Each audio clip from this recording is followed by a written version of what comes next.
Hello,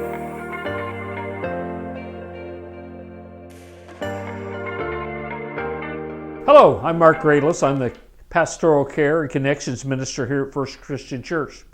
Lots of times people ask me the question when I do a follow-up call on them at home, just what is the Christian church? Where did it come from and how does it work?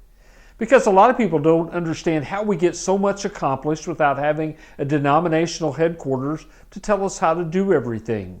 First Christian Church is part of 6,000 plus congregations around the world, loosely united, who functions without a convention or without a hierarchy, all because of their desire to live and act and worship and minister the way the church did in the very first century.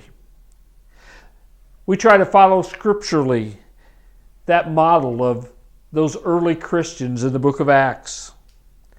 That's why we have independence. That's why we have local government. That's why we pick our own missionaries and choose the colleges we support and the efforts we support. That identity of being just a Christian only really sinks in when you realize it gives you a whole lot of independence. You might ask, how did a group like that come about?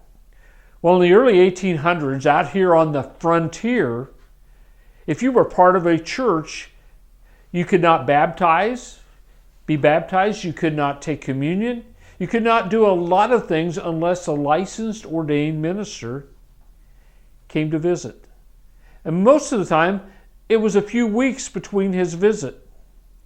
And those folks got thinking to themselves, in the New Testament, those people did their spiritual things among themselves. They set their own standards according to the scriptures that they knew.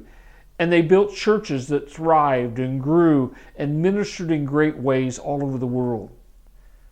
So with that desire to do God's will in their life, they took on mottos like, no book but the Bible, no creed but Christ. In essentials, things like the scriptures, baptism, communion, salvation, and the resurrection. In those essential things, unity. In matters of opinion, what color the walls were. In matters of opinion, liberality, but in all things, love.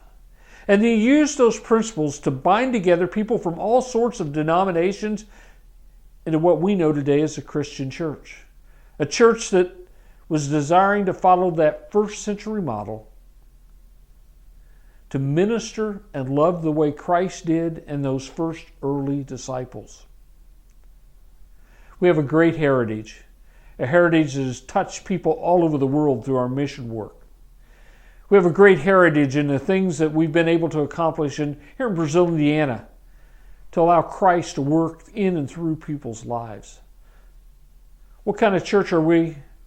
We're Christ's church, trying to do His will, trying to bring Christ to our community with a solid stance on the Scripture and a love for doing the will of God in our hearts and in our lives.